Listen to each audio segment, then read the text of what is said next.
ప్రకటన గ్రంథంలో 3 భాగాలు మనం చేసుకున్నప్పుడు చూసాం కదా. 1వ అధ్యాయం 19వ వచనంలో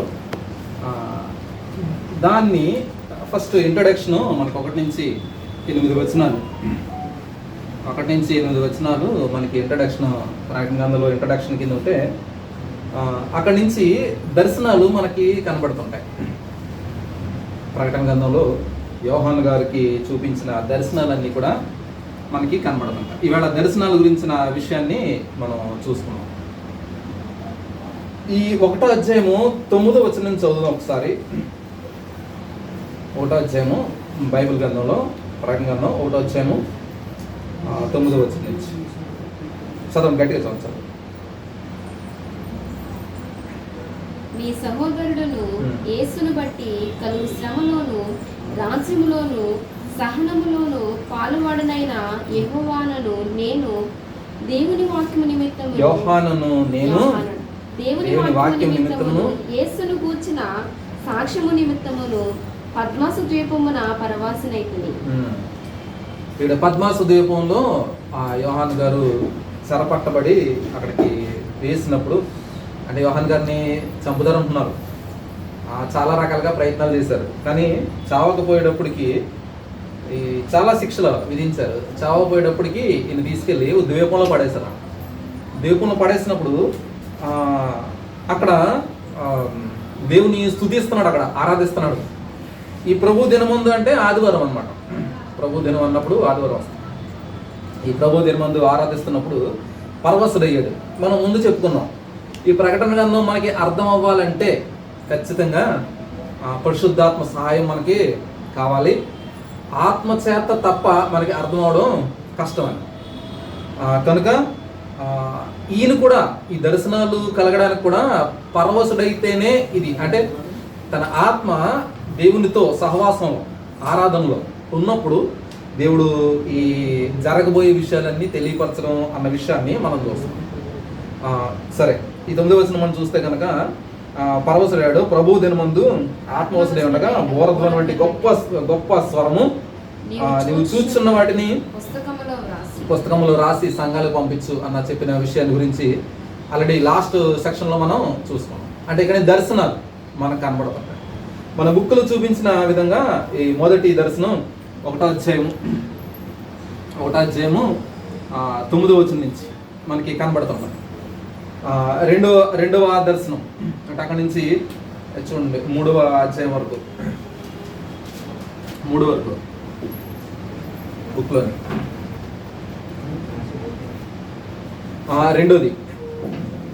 రెండో దర్శనం 4వ అధ్యాయం నుంచి 16 వరకు. 3వ దర్శనం 17 నుంచి 21 వరకు. 4వ దర్శనం 21 నుంచి అంటే 21 9 నుంచి, ఇక్కడేమో 9 వరకు ఉంది. 9 నుంచి చివరి. ఇది ఈ జరగబోయేవన్నీ కూడా 4 దర్శనాలుగా మనం చూసుకుంటే కనుక మనం వివరించుకోవడానికి అవకాశం ఎక్కువగా, అంటే చూసుకోవడానికి మనకి అర్థం చేసుకోవడానికి ఎక్కువగా అవకాశం ఉంటుంది ఈ 4 దర్శనాలుగా. ఒకటేమో 9వ వచనం నుంచి 1వ అధ్యాయం 9వ వచనం నుంచి మిగతాది మన బుక్లో చూసిన విధంగా 4 నుంచి 1, 17 నుంచి 1, 21, మొత్తానికి 4 దర్శనాలుగా మనం డివైడ్ చేస్తాం. ఇందులో ఆల్రెడీ మనం 1, 2, 3 అధ్యాయాల గురించిన విషయాలు మనం ఆల్రెడీ గత పాఠాల్లో మనం నేర్చుకున్నాం. ఉన్న విషయాలు, చూసిన విషయాలు. ఇప్పుడు ప్రత్యేకించి అందులోంచి మనం డివైడ్ చేస్తూ దర్శనాలు చూసుకుంటున్నాం అన్నమాట.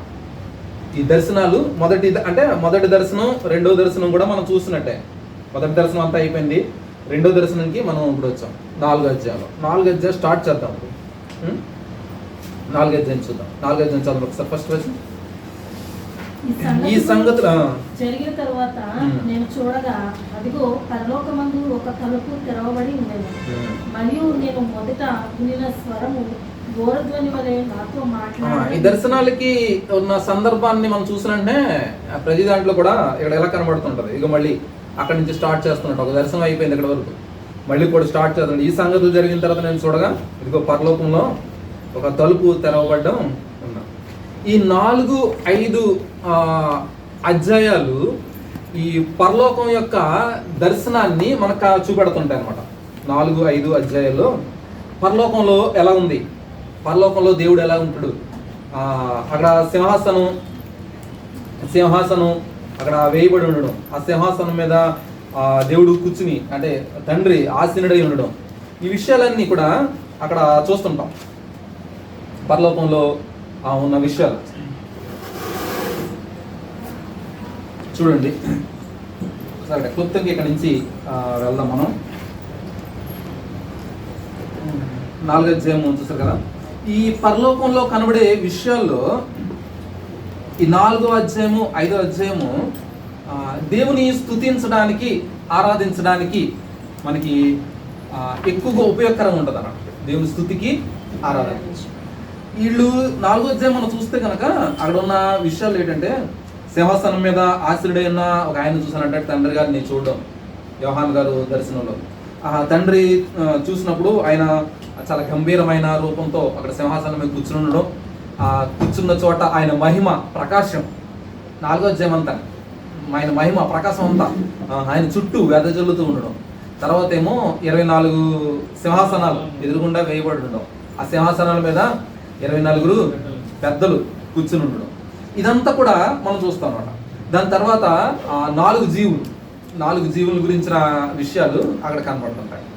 అంటే అక్కడ దేవుణ్ణి స్తుతించడానికి ముందు అక్కడ సిచ్యువేషన్ అంతా కూడా మనకి తెలియపరుస్తున్నట. నిజానికి ఈ పరలోక రాజ్యంలో చూసిన విషయాలు అంత మనకి అర్థమయ్యేటట్లు చెప్పడం చాలా కష్టం, పరిశుద్ధాత్మ దేవుని సహాయం. ఎందుకంటే అక్కడ ఉన్నాయన్నీ మనకి భౌతికమైన, ఇప్పుడు మన కంటితో చూస్తున్నటువంటి ఇప్పుడు ఇక్కడ మన భౌతికమైన కనబడేవి అక్కడ అలా కనబడేవి కాదు, చాలా భిన్నంగా ఉంటాయి. కానీ దాన్ని చాలా చక్కని రీతిగా ఈ పద్య భాగాల్లో లేకపోతే అలంకారిక రూపాల్లోని తీసుకుని వచ్చి యోహాను గారు మనకు అర్థమయ్యేటట్లు పరిశుద్ధాత్మ ప్రేరణతో మనకు రాస్తాడు. లేదా మనకు అర్థం ఏం చూసాడో కూడా మనకి తెలుసుకోలేము మనం.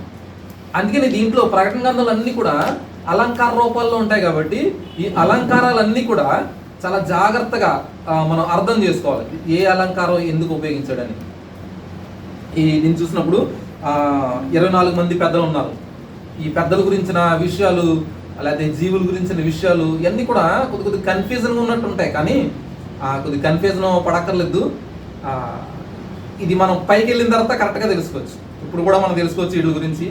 జనరల్గా 24 మంది పెద్దల్ని ఏమంటుంటారంటే, మన బైబుల్ ట్రాన్స్లేట్ చేసేవారు, లేకపోతే బైబుల్ మన నిఘంటువుల నుంచి కానీ, లేకపోతే మన తర్జుమా చేసేవాళ్ళు కానీ, మన బైబుల్ పండితులందరూ కూడా ఈ 24 మంది అన్నప్పుడు పాత నిబంధనకు 12 మంది రిప్రజెంటేటివ్గా, కొత్త నిబంధనకి 12 మంది రిప్రజెంటేటివ్.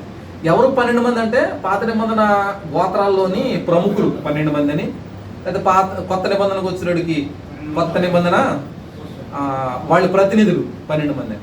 ఆ ప్రతినిధుల్లో శిష్యులు అని చెప్పేసి కొంతమంది అభిప్రాయం. ఇది ఏదేమైనప్పటికీ అక్కడ ఆరాధన జరుగుతుంది, అక్కడ స్తుతి జరుగుతుంది, ఘనపరచడం జరుగుతుంది. ఈ సిచ్యువేషన్ అంతా చూస్తున్నదాన్ని చూసినట్లుగా చక్కని రీతిగా మనకి రాసుకొస్తున్నాడు. ఈ 5వ అధ్యాయం దగ్గర చూసేటప్పటికి ఆ సింహాసనం మీద కూర్చుని ఉన్న ఆయన దగ్గరేమో ఒక గ్రంథం ఉందంట, ఒక గ్రంథం ఉంది. ఆ గ్రంథాన్ని ఏమో ఎవరు విప్పలేకపోతున్నారంట, దానికేమో ముద్రలు వేయబడి ఉన్నాయి. ఎవరయ్యా అర్హుడు అంటే ఎవరు చూసి మొత్తానికి అంతా సెర్చ్ చేస్తున్నారు కానీ ఎవరికి విప్పడానికి అధికారం లేదంట. సడన్గా అప్పుడు అక్కడ గొర్రెపిల్ల అక్కడ కనబడడం, ఆయనకి మాత్రమే అధికారం ఉందని చెప్పడం, ఆయన మాత్రమే విప్పడానికి అర్హుడు అని చెప్పడం, అంటే ఆయన మాత్రమే, అంటే ఈ పరలోకంలో కానీ భూమి మీద కానీ భూమి కింద కానీ ఎవరికి అధికారం లేదు. ఇప్పుడు ఎంతకీ 24 మంది పెద్దలు ఉన్నారు, వాళ్ళకి అధికారం లేదంట. అక్కడ జీవులు ఉన్నారు, చాలా పవర్ఫుల్ కలిగిన వ్యక్తులు, వాళ్ళు కూడా అధికారం లేదు. ఎవరికయ్యో అధికారం ఉందంటే అక్కడ గొర్రె పిల్లగా ఉన్న యేసయ్యకి మాత్రమే అధికారం ఉంది అన్న విషయాలు తెలియపరుస్తూ ఈ 4-5 అధ్యాయాలు ముఖ్యంగా దేవుని ఆరాధించడానికి, దేవుని స్తుతించడానికి మనకు ఉపయోగకరంగా మనకు ఉంటాయంట. అంటే ఈ దర్శనంలో ఈ ప్రత్యేకించి ఈ 2వ దర్శనంలో దేవుని స్తుతించడానికి స్టార్టింగ్లో 4-5 అధ్యాయాలు దేవుని స్తుతించడానికి ఆరాధించడానికి మనకు ఉపయోగకరం ఉంటుంది. ఈ 6వ అధ్యాయం చూస్తే కనుక ముద్రల గురించిన విషయాలు ఉంటాయి. అంటే 7 ముద్రలు ఉన్నాయి కదా, 7 ముద్రలు ఎలా విప్పినప్పుడు గుర్రాలు అంటే ఇదంతా కూడా చాలా మర్మ విషయాలుగానే ఉన్నప్పటికీ రాబోయే కాలంలో వచ్చే శ్రమలు ఎలాగ ఎదుర్కొంటామో అన్న విషయాల గురించిన సంఘటనలన్నీ కూడా ముందుగా తెలియపరుస్తున్నారు. దీని గురించిన ఇది క్లుప్తంగా మాత్రం చెప్తాను ఈ క్లాస్లో. తర్వాత ప్రకటన గురించిన విషయాలు ఎక్కువగా అప్పుడు తెలుసుకోవచ్చు.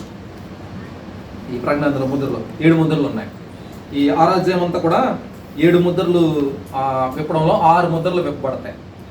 7వ అధ్యాయం దగ్గరకు వచ్చేటప్పటికి ఇక్కడ చిన్న బ్రేక్ ఇవ్వబడుతుంది. 7వ ముద్ర విప్పకుండా 7వ అధ్యాయంలో చిన్న బ్రేక్ ఏంటంటే ఇశ్రాయేలీలు లేకపోతే యూదులు 2 భాగాల కింద కనబడతాయి 7వ అధ్యాయంలో. ముందేమో ఇశ్రాయేలీలకి వాళ్ళు ముద్రించబడ్డాం, ఇశ్రాయేలీలు ముద్రించబడ్డాం అంటే అక్కడ 1,44,000 మంది అన్నట్లు మనకు కనబడుతుంటుంది అక్కడ. అంటే ఇశ్రాయేలీల్ని ప్రత్యేకించిన జనాభాగా దేవుడు ముద్రించాడు అని చెప్పడం.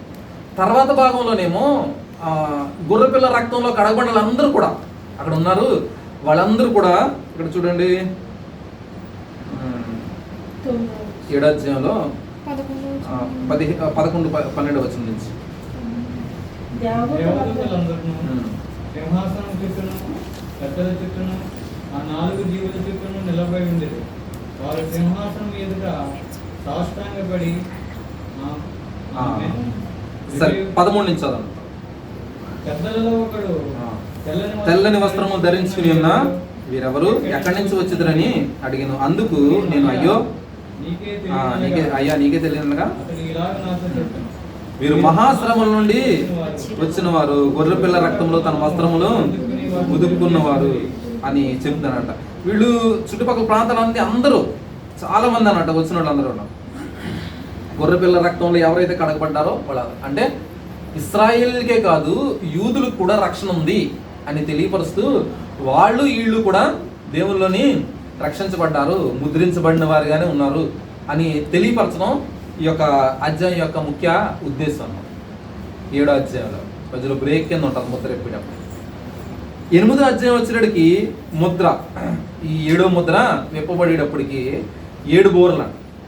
ఈ ముందుగానే చూసుకున్నాం మనం 7 అనే సంఖ్య పరిపూర్ణతకు మనకి సూచనగా ఉన్నాయని చెప్పేసి మన ప్రకటన గ్రంథంలో కానీ లేదా బైబిల్ గ్రంథంలో కానీ 7 అనేటప్పటికి పరిపూర్ణత అంటే శ్రమలు ఎక్కువగా వస్తాయి.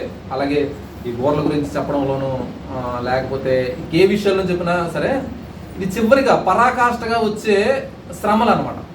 ఇప్పుడు శ్రమలు సంఘానికి జరగట్లేదంటే జరుగుతున్నాయి, శ్రమలు సంఘంలో జరుగుతున్నాయి. ఎప్పటి నుంచి అంటే ఆల్రెడీ 1వ శతాబ్దం నుంచి జరుగుతూనే వస్తున్నాయి. ఈ చివరికి వచ్చేటికి పరాకాష్ఠ అంటారు. పరాకాష్ఠ అంటే ఇంకా అలాంటి శ్రమలు అలాంటి కష్టం ఇంకా రావన్నమాట, ఇంకా అది లాస్ట్ అలాగనమాట. అంటే పూర్తిగా జరుగుతాయి శ్రమలు కష్టాలు ఇవన్నీ కూడా. వీటి గురించిన 7 అనే సందర్భాలు. ఇప్పుడు 7వ ముద్ర విప్పినప్పుడు జరిగిన సంఘటనలు ఏంటంటే 7 బోర్లు పట్టుకున్న ఒకసారి చూడండి. 8వ అధ్యాయం ఫస్ట్ ఆయన 7వ ముద్ర విప్పినప్పుడు చాలా సైలెంట్ అయిపోయిందంట. ఈ సైలెంట్ ఏంటంటే తర్వాత జరిగే సంఘటనలు చాలా ఘోరమైనవి, దాని గురించి అక్కడే సైలెంట్ అయిపోయిందంట. చాలా భరించలేని, చాలా కష్టమైనవి అని అనమాట. అలా జరిగినప్పుడు చూస్తే అంతటా నేను దేవుని ఎదుట నిలిచి 7 దూతలను చూచితిని. వారికి 7 బోర్లు ఇవ్వబడింది. 7 బోర్లు ఇవ్వబడ్డారు. మరియు సువర్ణ దోపార్తి చేత పట్టుకుని ఉన్న వేరొక దూత వచ్చి బలిపీఠం ఎదుట నిలువగా సింహాసనం ఎదుటనున్న సువర్ణ బలిపీఠం పైన పరిశుద్ధులందరి ప్రార్థనతో కలుపుటకై అతనికి బహు దోపద్రవ్యం ఇవ్వబడింది. సరే 6వ వచనం. అంతటా 7 బోర్లను పట్టుకుని ఉన్న 7 బోర్లు పట్టుకున్న 7 దూతలు ఊదుటకు సిద్ధపడింది. మొదటి దూత బోర ఊదినప్పుడు రక్తముతో మిళితమైన వడగండ్లను అగ్నియు పుట్టి భూమి పైన పడవేయబడను. తర్వాత 2వ బోర చూడు 8వ వచనం. 2వ బోర ఊదినప్పుడు అగ్ని చేత మండుచున్న పెద్ద, అంటే ఎన్ని శ్రమలకు పరాకాష్ఠ అనమాట. ఈ బోర్లు ఒక్కొక్క బోర్ ఊదినప్పుడు ఒక్కొక్క దోత వచ్చి తెలియపరుస్తున్న విషయాలు. అంటే యాక్చువల్గా అప్పుడు జరగలేదు, యోహాను గారు చూస్తున్నప్పుడు అక్కడ జరగలేదు. ఏమంటున్నాడు? జరగబోయే విషయాలు, యుగాంతంలో జరగబోయే విషయాలు, ఈ సృష్టి అంతంలో జరగబోయే విషయాలు ఇవన్నీ అనమాట. అందుకనే సాదృశ్య రూపంగా ఈ అగ్ని లేకపోతే గంధకాలు లేకపోతే ఇవన్నిటి గురించి చెప్తున్న విషయాలు అంటే అంత మహాభయంకరమైన శ్రమలు రాబోతున్నాయి. అంటే ఇవన్నీ మనం భయపడ్డానికి కాదా చెప్పేది. ఇదేంటంటే ఇలాగ వచ్చినప్పుడు మనం సిద్ధపాటు కలిగి ఉండడం. సరే, ఈ బోర్లు ఊదినప్పుడు జరుగుతున్న విషయాలన్నీ కూడా వన్ బై వన్ చెప్పుకుంటూ వస్తున్నారు. 1 నుంచి ఈ 11వ అధ్యాయం వరకు కూడా బోరలు ఊదడం, ఆ బోర్ల వెనకాల జరుగుతున్న సంఘటనలు ఇవన్నీ కూడా మనం చూస్తూ వస్తాం అన్నమాట. ఈ 11వ అధ్యాయం 12వ అధ్యాయం వచ్చేటప్పటికి 12వ అధ్యాయం 1వ వచనం చూద్దాం. అప్పుడు పరలోకమందు గొప్ప సూచన ఒకటి కనబడెను. అదేమనగా సూర్యుని ధరించుకున్న ఒక స్త్రీ. ఇక్కడ వరకు శ్రమలు 11వ వచనం వరకు శ్రమలు కనబడుతుంటే ఆ శ్రమల్లో సంఘము కొద్దిగా క్రష్ అవుతుంటే, నలుగుతూ ఉంటే, లేకపోతే విడవబడినవని నలుగుతుంటే, ఇక్కడ సంఘం గురించిన విషయాల్లో చూస్తే కనుక కొంతమంది బైబిల్ పండితులు ఏం చెప్తారంటే శ్రమలు వచ్చినప్పుడు సంఘం ఇక్కడే ఉంటుందని కొంతమంది చెప్తారు. శ్రమలు వచ్చినప్పుడు కొంతమంది ఏమో సంఘము ఎత్తబడిపోయిందంట. కొంతమంది చెప్పేది ఏంటంటే శ్రమలు వచ్చినప్పుడు సంఘము సగం శ్రమలు అయ్యేటప్పటికి సంఘం ఎత్తబడుతుంది, మిగతా సగం ఇక్కడే ఉంటుంది అంటారు. అంటే ఈ 3 రకాల అభిప్రాయాలు ప్రకటన గ్రంథంలో ప్రతి చోట కనబడుతుంటాయి. అంటే శ్రమల గురించిన విషయాలు, సంఘం ఎత్తబడ్డం అనే విషయాలు, సంఘం ఇక్కడే ఉంటుందని కొంతమంది, సంఘమేమో ఎత్తబడిపోద్దని కొంతమంది, లేదు శ్రమలు జరుగుతూ ఉండగా మధ్యలో ఎత్తబడుతుందని కొంతమంది బైబిల్ పండితులు అభిప్రాయపడుతున్నారు. ఇట్లా 3 కూడా రిఫరెన్స్ ఉన్నాయి. కాకపోతే శ్రమల గురించిన భయపడవలసిన అంత విషయం మనకి లేదు అన్న విషయం మాత్రం చూసుకోవాలి. ఎందుకంటే దేవుని బిడ్డలకి ఒకవేళ శ్రమ వచ్చినా, కష్టం వచ్చినా, ఏదొచ్చినా ఆయన అంటున్నాడు, నేను నిన్ను విడువను, నేను తోడుగా ఉంటాను అంటున్నాడు. 1వ శతాబ్దం నుంచి కూడా 1వ శతాబ్దం నుంచి కూడా శ్రమలు వస్తూనే ఉన్నాయి, కష్టం వస్తూనే ఉంది, ఇరుకులు ఇబ్బందులు వస్తూ ఉన్నాయి. కానీ వాళ్ళు ఆ శ్రమల్లో ఒకవేళ నిజానికి శిరచ్ఛేదనం చేయబడిన శిష్యులందరూ కూడా చంపడిన వాళ్ళే, శిరచ్ఛేదనం చేయబడినా సరే వాళ్ళు దేనికి వెనకడుగేయలేదు, చనిపోవడం కూడా సిద్ధపడిపోయి. ఎందుకంటే ఆయనతో ఉండే అనుభవం, ఆయనతో ఉండే సహవాసము గొప్పదని ఎంచుకున్నారు. అంటే ఉద్దేశం ఏంటంటే దేవుడు వాళ్ళు ఎంత ప్రేమించాడో ఆ ప్రేమకి ప్రతిఫలంగా వాళ్ళు ప్రాణాలను అర్పించడానికి కూడా రెడీ అయిపోయారు అన్నమాట. అంటే శిష్యరికానికి వెలాన్ని చూసుకున్నాం మనం సువార్తల్లోని, మత్తయి సువార్తలో అది శిష్యరికానికి ఖచ్చితంగా వెల చెల్లించాలని. ఆ చెల్లించవలసిన వెల చెల్లించేశారన్నమాట. అంటే ఖచ్చితంగా ప్రతి ఒక్కళ్ళు శిష్యరికానికి వెల చెల్లించవలసిందే. ఇంకొకటి విషయం ఏంటంటే హతసాక్షులు అనేటప్పటికి మనం చూసేటప్పటికి బైబిల్ గ్రంథంలో హతసాక్షులు చాలా మంది ఉన్నారు. అందరికీ హతసాక్షులు అయిపోతారని మాత్రం లేదు. హతసాక్షులు అవ్వడం కూడా గొప్ప భాగ్యమే. స్టెఫను హతసాక్షి అయిపోయాడు, శిష్యులు హతసాక్షులు అయిపోయారు. ఈ మధ్యనే ప్రవీణ్ గారు హతసాక్షిగా వెళ్ళిపోయారు. అది కొంతమందికి ఇవ్వబడిన భాగ్యం, అది అనుకుంటే వచ్చేది కాదు, అది నిజంగా గొప్ప భాగ్యం అంట. వాళ్ళకి అనుకోరు, కాకపోతే అంత గొప్ప భాగ్యాన్ని ఇచ్చి దేవుడు పరలోకానికి తీసుకుని వెళ్తాడు. అది మామూలు విషయం కూడా కాదు. పౌలు గారు అలాగే హతసాక్షి అయిపోయారు. అందరికీ వస్తాయని కాదు, అని అందరూ హతసాక్షులు అయిపోవాలా, అందరూ శ్రమ పడాలా, అందరూ కష్టపడాలంటే అందరికీ కుదరదు. దేవుడు ఎవరికి ఏర్పాటు చేస్తాడో వాళ్ళకి మాత్రం. పౌలు గారు రక్షించబడినప్పుడే మనం చూసుకున్నాం, అపోస్తలుల గారు చూసినప్పుడు 9వ అధ్యాయంలో రక్షించబడినప్పుడే ఆయన చెప్పిన మాట ఏంటంటే, నువ్వు చాలా కష్టాలు అనుభవించాలి, చాలా క్లిష్ట పరిస్థితులు ఉండాల్సి వస్తుంది, నా నిమిత్తం అన్యజనులందరి ఎదుట నువ్వు హింసలు పొందాలి. దేవుడు ముందే చెప్పేశాడు, దానికి రెడీ అయిపోయాడు పౌలు గారు. కానీ అందరికీ అలా లేదు, అందరికీ అలాగ ఉండదు. అంటే దేవుడు ఎవరికి ఏ పరిచర్య చెప్పాడో ఆ పరిచర్ను చేసుకుంటూ వెళ్ళిపోవడమే. ఇక్కడ ఈ 12వ అధ్యాయం వచ్చినప్పటికీ ఈ 11వ అధ్యాయం వరకు ఉన్న శ్రమలు అన్నీ జరుగుతూ ఉండగా దేవుడు సంఘాన్ని ఎత్తి తీసుకెళ్ళిపోయాడు అన్న విషయాలు కనబడతాయి అనమాట. ఈ 11వ వచనంలో 12వ అధ్యాయంలో పరలోకం ముందు ఒక గొప్ప సూచన కనబడింది. అతడు సూర్యుని ధరించుకున్న ఒక స్త్రీ, ఆమె పాదముల కింద చంద్రుడు శిరస్సు, 12 నక్షత్రములు, కిరీటము. ఈ స్త్రీ గురించిన విషయాలు, తర్వాత బిడ్డ గురించిన విషయాలు కూడా ఉంటాయి. ఆ బిడ్డను తీసుకెళ్ళిపోయింది, ప్రసవానికి కనడానికి సిద్ధమైన బిడ్డను తీసుకెళ్ళిపోయింది అన్న విషయాలు. అంటే గర్భంతో ఉందని ఆమె ఎత్తబడుతుందని, తర్వాత గర్భం ఆమె పిల్లడు పుట్టాడని చెప్పేసి తీసుకెళ్ళిపోయాడని చెప్పేసి. ఇది దేనికి సూచనగా కనబడుతుంటుంది అంటే, ఈ స్త్రీ ఇశ్రాయేలు జనాంగానికి, అంటే ఇశ్రాయేలుకి సూచనగా కనబడుతుంది. క్రైస్తవ సంఘం బిడ్డ. లాస్ట్ టైంలో కూడా చెప్పుకున్నాం, క్రైస్తవత్వం ఎక్కడి నుంచి వచ్చిందంటే యూదుల్లోంచి వచ్చింది. యూదుల్లోంచి వచ్చింది. ఎలాగా మనం దాన్ని చూసుకుంటామంటే ఒక బిడ్డ లాగా. ఇప్పుడు ఇది ఇక్కడ కరెక్ట్ కంపేరింగ్ సరిపోద్ది మనకి.